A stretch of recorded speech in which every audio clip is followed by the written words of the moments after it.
ಮಿಥುನ ರಾಶಿಯವರೇ, ನಿಮ್ಮನ್ನು ಈ ಜಗತ್ತು ಅರ್ಥ ಮಾಡ್ಕೊಳ್ಳೋದು ಸುಲಭ ಅಲ್ಲ. ಯಾಕಂದರೆ ನಿಮ್ಮದು ಎರಡು ಮುಖಗಳ ರಾಶಿ. ಒಂದು ಹೊರಗಿನ ಜಗತ್ತಿಗೆ ನಗುವನ್ನು ತೋರಿಸಿದ್ರೆ, ಮತ್ತೊಂದು ಒಳಗೆ ಕಣ್ಣೀರನ್ನು ಬಚ್ಚಿಟ್ಕೊಂಡಿರುತ್ತೆ. ಕಳೆದ ಕೆಲವು ತಿಂಗಳಿನಿಂದ ನೀವು ದ್ವಂದ್ವದಲ್ಲಿ ಬದುಕ್ತಿದ್ದೀರಿ. ಹೌದೋ ಅಲ್ವೋ ಅನ್ನೋ ಗೊಂದಲ ನಿಮ್ಮನ್ನು ಕಾಡ್ತಿದೆಯೇ? ಹಾಗಿದ್ರೆ ಎಚ್ಚರವಾಗಿರಿ. ಈ 2026ರ ಫೆಬ್ರವರಿ 17ರ ಫಲ್ಗುಣ ಅಮಾವಾಸ್ಯೆ ಮಿಥುನ ರಾಶಿಯವರಿಗೆ ಒಂದು ಸವಾಲು ಮತ್ತು ಒಂದು ವರ ಎರಡನ್ನು ಹೊತ್ತು ತರುತ್ತಿದೆ.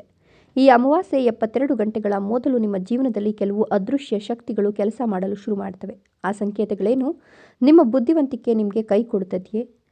ಈ ವಿಡಿಯೋವನ್ನು ನೋಡಿದ ಮೇಲೆ ನಿಮ್ಮ ಜೀವನದ ದಾರಿ ಹಾಲಿನಂತೆ ಸ್ಪಷ್ಟವಾಗುತ್ತೆ. ಸ್ಕಿಪ್ ಮಾಡಬೇಡಿ. ಮಿಥುನ ರಾಶಿಯ ಬುಧನ ಚಮತ್ಕಾರ. ಮಿಥುನ ರಾಶಿಯ ಅಧಿಪತಿ ಬುಧ. ಬುಧ ಅಂದರೆ ಮಾತು ಮತ್ತು ಬುದ್ಧಿ.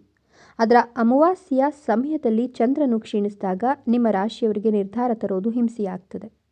ನೀವು ಇತ್ತೀಚೆಗೆ ಮರೆಗುಳಿತನ ಅಥವಾ ಮಾತಿನ ಮೇಲೆ ಹಿಡಿತ ಕಳೆದುಕೊಳ್ತಿರಬಹುದು. ಇದಕ್ಕೆ ಕಾರಣ ಫೆಬ್ರವರಿ 17ರ ಅಮಾವಾಸ್ಯೆಯ ಪ್ರಭಾವ. ಇದು ಕೇವಲ ಗ್ರಹಗತಿಗಳ ಆಟ ಅಲ್ಲ, ನಿಮ್ಮ DNA ಮೇಲೆ ನಕ್ಷತ್ರಗಳು ಬೀರ್ತಿರುವ ಪರಿಣಾಮ. ಅಮಾವಾಸ್ಯೆಗೂ ಮುನ್ನ ಕಾಡುವ 6 ಗಂಭೀರ ಮುನ್ಸೂಚನೆಗಳು. ಮಿಥುನ ರಾಶಿಯವರೇ, ಫೆಬ್ರವರಿ 17 ಹತ್ತಿರವಾಗ್ತಿದ್ದಂತೆ ಈ 6 ಬದಲಾವಣೆಗಳನ್ನು ಗಮನಿಸಿ. ಡಿಜಿಟಲ್ ಅಡೆತಡೆ. ನಿಮ್ಮ ಫೋನ್ ಪದೇ ಪದೇ ಹ್ಯಾಂಗ್ ಆಗೋದು ಅಥವಾ ಸೋಷಿಯಲ್ ಮೀಡಿಯಾದಲ್ಲಿ ತಪ್ಪು ಸಂದೇಶ ರವಾನೆಯಾಗೋದು. ಕಿವಿ ಮತ್ತು ಗಂಟಲಿನ ಕಿರಿಕಿರಿ. ಕೇಳಿಸಿಕೊಳ್ಳುವ ಶಕ್ತಿಯಲ್ಲಿ ವ್ಯತ್ಯಾಸ ಅಥವಾ ಗಂಟಲಿನಲ್ಲಿ ನೋವು ಕಾಣಿಸಿಕೊಳ್ಳೋದು. ಅಪರಿಚಿತರ ಆಗಮನ. ನೀವು ಎಂದೋ ಭೇಟಿಯಾದ ವ್ಯಕ್ತಿ ಇದ್ದಕ್ಕಿದ್ದಂತೆ ಎದುರಾಗೋದು. ಪಕ್ಷಿಗಳ ಸುಳಿವು. ನಿಮ್ಮ ಕಿಟಕಿಯ ಬಳಿ ಪದೇ ಪದೇ ಪಕ್ಷಿಗಳು ಬಂದು ಕಿರ್ಚೋದು. ಇದು ವಾಯುತತ್ವದ ಮಿಥುನ ರಾಶಿಗೆ ಪ್ರಕೃತಿ ನೀಡುವ ಎಚ್ಚರಿಕೆ. ಸಾಲದ ಚಿಂತೆ. ಕೊಟ್ಟ ಹಣ ವಾಪಸ್ ಬರದೇ ಇರೋದು ಅಥವಾ ಇದ್ದಕ್ಕಿದ್ದಂತೆ ದೊಡ್ಡ ಖರ್ಚು ಬರೋದು. ನೆನಪಿನ ಶಕ್ತಿ. ಅತ್ಯಂತ ಮುಖ್ಯವಾದ ಪಾಸ್ವರ್ಡ್ ಅಥವಾ ಕೀಲಿ ಕೈಗಳನ್ನು ಮರೆಯೋದು. ಮಿಥುನ ರಾಶಿಯ ಮಹಾಸಿದ್ಧಿ ಪರಿಹಾರಗಳು. ಈ ಅಮಾವಾಸ್ಯೆಯ ದಿನ ನಿಮ್ಮ ನಕಾರಾತ್ಮಕತೆಯನ್ನು ಸುಟ್ಟು ಹಾಕಲು ಈ ಸುಲಭ ತಂತ್ರಗಳನ್ನು ಅನುಸರಿಸಿ. ಪಕ್ಷಿಗಳಿಗೆ ಆಹಾರ. ಮಿಥುನ ರಾಶಿಯವರು ಈ ದಿನ ಹಸಿರು ಹೆಸರು ಕಾಳನ್ನು ಪಕ್ಷಿಗಳಿಗೆ ಹಾಕಬೇಕು. ಇದು ನಿಮ್ಮ ಬುಧ ಗ್ರಹವನ್ನು ಶಾಂತಗೊಳಿಸುತ್ತದೆ. ಗಣಪತಿ ಆರಾಧನೆ. ಈ ದಿನ ಸಂಕಷ್ಟಹರ ಗಣಪತಿ ಸ್ತೋತ್ರ ಪಠಿಸಿ. ನಿಮ್ಮ ವಿಘ್ನಗಳು ಕರಗಿ ಹೋಗ್ತವೆ. ಹಸಿರು ದಾರ. ಒಂದು ಹಸಿರು ದಾರಕ್ಕೆ 7 ಗಂಟೆಗಳನ್ನು ಹಾಕಿ ನಿಮ್ಮ ಬಲಗೈಗೆ ಕಟ್ಟಿಕೊಳ್ಳಿ. ಅಮಾವಾಸ್ಯೆ ಮುಗಿದ ನಂತರ ಅದನ್ನು ಹರಿಯುವ ನೀರಿನಲ್ಲಿ ಬಿಡಿ. ಇದು ದೃಷ್ಟಿದೋಷಕ್ಕೆ ರಾಮಬಾಣ. ಮೌನ ವ್ರತ.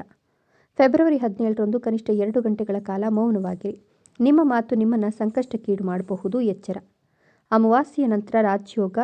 ಈ ಅಮಾವಾಸ್ಯೆ ದಾಟಿದ ನಂತರ ಮಿಥುನ ರಾಶಿಯವರ ಬದುಕು ಹೇಗಿರುತ್ತೆ ಗೊತ್ತಾ? ಕೆರಿಯರ್. IT, ಮಾಧ್ಯಮ ಮತ್ತು ಬರವಣಿಗೆ ಕ್ಷೇತ್ರದಲ್ಲಿರೋರಿಗೆ ಬ್ರೇಕ್ ಥ್ರೂ ಸಿಗಲಿದೆ. ಆರೋಗ್ಯ.